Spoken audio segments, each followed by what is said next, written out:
नमस्कार, राधे राधे, जय श्री कृष्ण। मेरे चैनल वृंदे राखी पर आपका स्वागत है। आज मैं आपको इस वीडियो में माघ मास की वह कथा सुना रही हूँ जो महात्मा पुष्कर के द्वारा नरक में पड़े हुए जीवों के उद्धार की कथा है। इसी प्रकार और बहुत सारी कथाएं आपको मेरे चैनल पर मिल जाएंगी। माघ मास की ही आप सुन सकते हैं। यह कथा रोज सुनने से अपार पुण्यों की प्राप्ति होती है। माघ मास में इसका विशेष महत्व बताया गया है। तो आइए कथा प्रारंभ करते हैं। वशिष्ठ जी कहते हैं, राजन, माघ स्नान और उपवास आदि महान पुण्य कर्म में लगे हुए मनुष्य इसी प्रकार दिव्य लोकों में आते जाते रहते हैं। पुण्य ही सर्वत्र आने और जाने का कारण है। पूर्व काल में विप्रवर पुष्कर भी यमलोक में गए थे और वहां बहुत से नारकीय जीवों को नरक से निकालकर फिर यही आप पूर्वक अपने घर में रहने लगे। त्रेता युग में जब भगवान श्री रामचंद्र जी राज्य करते थे, तभी एक समय किसी ब्राह्मण का पुत्र मरकर यमलोक में गया और पुनः वह जी उठा। क्या यह बात तुमने नहीं सुनी है? देवकी नंदन श्री कृष्ण ने अपने गुरु सांदीप मुनि के पुत्र को, जिसे बहुत दिन पहले ही ग्राह ने अपना ग्रास बना लिया था, पुनः यमलोक से ले आकर गुरु को अर्पण किया था। इस प्रकार और भी कई मनुष्य यमलोक से लौट आए। इस विषय में संदेह नहीं करना चाहिए। अच्छा बताओ, अब और क्या सुनना चाहते हो? दिलीप ने पूछा। मुने, पुष्कर नामक श्रेष्ठ ब्राह्मण कहाँ के रहने वाले थे? वे कैसे यमलोक में आए और किस प्रकार उन्होंने नरक से पापियों का उद्धार किया? वशिष्ठ जी बोले, राजन, मैं महात्मा पुष्कर के चरित्र का वर्णन करता हूँ। वह सब पापों का नाश करने वाला है। तुम सावधान होकर सुनो। बुद्धिमान पुष्कर नंदी ग्राम के निवासी थे। वे सदा अपने धर्म के अनुष्ठान में लगे रहते थे और सब प्राणियों के हितैषी थे। सदा माघ स्नान और स्वाध्याय में तत्पर रहते थे। समय पर अनन्य भगवान विष्णु की आराधना किया करते थे। महायोगी पुष्कर अपने कुटुंब के साथ रहते और नित्य अग्निहोत्र करते थे। राजन, वे हमेशा हरे विष्णु, कृष्ण दामोदर, अच्युत गोविंद, अनंत देवेश्वर इत्यादि रूप से केवल भगवान के नामोच्चारण करते हुए कीर्तन करते थे। महामते देवता का आराधना छोड़कर और किसी काम में उन ब्राह्मण देवता का मन स्वप्न में भी नहीं लगता था। एक दिन सूर्य नंदन यमराज ने अपने भयंकर दूतों को ये आज्ञा दी, जाओ नंदी ग्राम निवासी पुष्कर नाम के ब्राह्मण को यहाँ पकड़ ले आओ। यह आदेश सुनकर और यमराज के बताए हुए पुष्कर को ना पहचान कर वे इन महात्मा पुष्कर को ही यमलोक में पकड़ के ले गए। वे पुष्कर को आते देख यमराज मन ही मन भयभीत हो गए और आसन से उठकर खड़े हो गए। फिर मुनि को आसन पर बिठाकर उन्होंने दूतों को फटकारा, तुम लोगों ने यह क्या किया? मैंने तो दूसरे पुष्कर को लाने के लिए कहा था। तुम लोगों ने कितने पाप पुण्य विचार नहीं किए।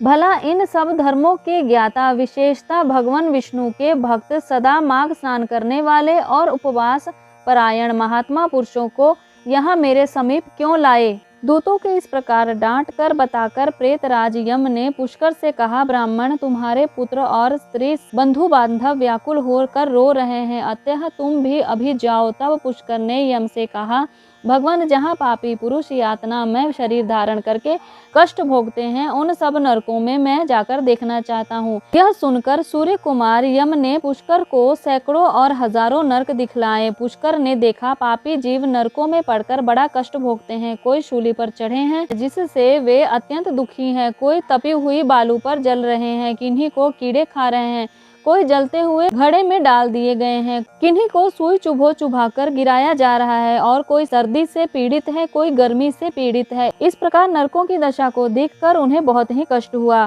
नरक में पड़े हुए जीवों की यातनाओं को देखकर पुष्कर ने बड़ा दुख करते हुए पूछा, क्या आप लोगों ने पूर्व जन्म में कोई पुण्य नहीं किया था जिससे यहाँ यातना में पड़कर आप सदा दुख भोगते हैं? नरक के जीवों ने कहा, विप्रवर, हमने पृथ्वी पर कोई पुण्य नहीं किया था, इसी से इस यातना में पड़कर जलते हैं और बहुत कष्ट उठाते हैं। हमने पराई स्त्रियों से अनुराग किया, दूसरों के धन चुराए, अन्य जीवों की हिंसा की, बिना अपराध ही दूसरों पर लांछन लगाए, ब्राह्मणों की निंदा की और जिनके भरण पोषण का भार अपने ऊपर था उनको भोजन दिए बिना ही हमने भोजन सबसे पहले किया। इन्हीं सब पापों के कारण हम लोग इस नरक में पड़े हुए हैं।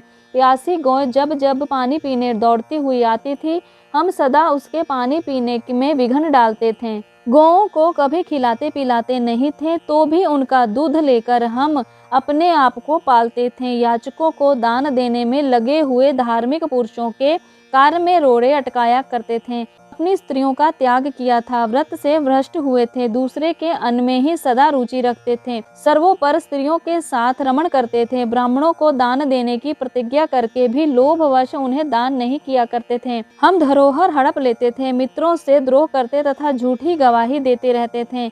इन्हीं सब पापों के कारण आज हम दग्ध हो रहे हैं। पुष्कर ने कहा, क्या आप लोगों ने भगवान जनार्दन का एक बार भी पूजन नहीं किया? इसी से आप ऐसी भयानक दशा को पहुँचे हैं। जिन्होंने समस्त लोकों के स्वामी भगवान पुरुषोत्तम का पूजन किया है, उन मनुष्यों का मोक्ष तक हो जाता है। फिर पाप क्षय की बात ही क्या। प्रायः आप लोगों ने श्री पुरुषोत्तम के चरणों में मस्तक नहीं झुकाया है, इसी से आपको इस अत्यंत भयंकर नरक की प्राप्ति हुई है। अब यह हाहाकार करने से क्या फायदा। निरंतर भगवान श्री हरि का स्मरण कीजिए, वे श्री विष्णु समस्त पापों का हरण करने वाले हैं। मैं भी यहाँ जगदीश्वर के नामों का कीर्तन करता हूँ, वे नाम निश्चय ही आपका कल्याण करेंगे। नरक के जीवों ने कहा, ब्राह्मण, हमारा अंतःकरण अपवित्र है, हम अपने आप से संतप्त हैं। ऐसे समय में आपके शरीर को छूकर बहने वाली वायु हमें परम आनंद प्रदान करती है। धर्मात्मन, आप कुछ देर तक यहाँ ठहरिए, जिससे हम दुखी जीवों को क्षण भर भी तो सुख मिल सके। ब्राह्मण, आपके दर्शन से भी हमें बड़ा संतोष होता है। अहो, हम पापी जीवों पर भी आपकी कितनी दया है। यमराज ने कहा, धर्म के ज्ञाता पुष्कर, तुमने नरक देख लिए, अब आओ, तुम्हारी पत्नी दुख और शोक में डूबकर रो रही है। पुष्कर बोले, भगवान, जब तक इस दुखी जीवों की आवाज कानों में पड़ती रहती है, तब तक कैसे जाऊं? जाने पर भी वहां मुझे क्या सुख मिलेगा? आपके किंकरों की मार खाकर जो आग के ढेर में गिर रहे हैं, उन नारकीय जीवों की यह दिन रात की पुकार सुनिए। कितने ही जीवों के मुख से निकली हुई यह ध्वनि सुनाई देती है।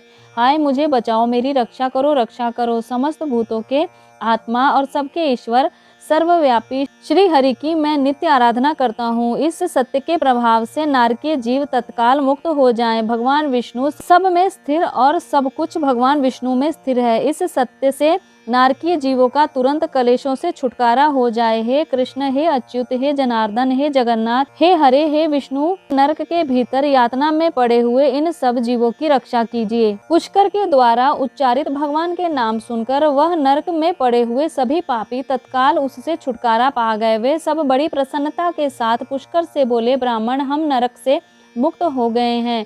इससे संसार में आपकी अनुपम कीर्ति का विस्तार होगा। यमराज को भी इस घटना से बड़ा विस्मय हुआ। वे पुष्कर के पास जाकर वरदान के द्वारा उन्हें संतुष्ट करने लगे। वे बोले, धर्मात्मन, तुम पृथ्वी पर जाकर सदा वहीं रहो, तुम्हें और तुम्हारे सुहृदों को भी मुझसे कोई भय नहीं होगा। जो मनुष्य तुम्हारे महात्मा का प्रतिदिन स्मरण करेगा, उसे मेरी कृपा से अपमृत्यु का भय नहीं होगा।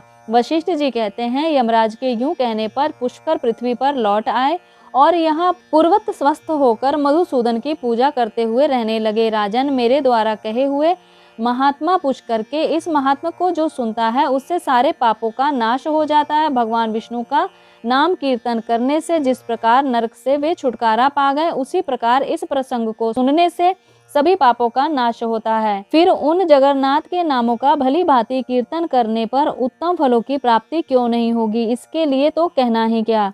तो ये थी माघ मास के महात्म की यह सुंदर कथा, जिसे नित्य सुनने से अपार पुण्यों की प्राप्ति होती है और पापों का नाश होता है। तो ऐसी ही जानकारियों के लिए, व्रतों त्योहारों के बारे में जानने के लिए, मंत्रों के बारे में जानने के लिए और बहुत सारे मंत्रों को 108 बार जप सुनने के लिए और मंत्रों के जप विधि जानने के लिए, बहुत सारे उपायों के बारे में जानने के लिए मेरे चैनल से जुड़िएगा। चैनल को सब्सक्राइब करके बेल आइकन को भी प्रेस कर लीजिएगा, ताकि आने वाली हर वीडियो आप तक पहुंच सके। तब तक के लिए नमस्कार, राधे राधे, जय श्री कृष्ण।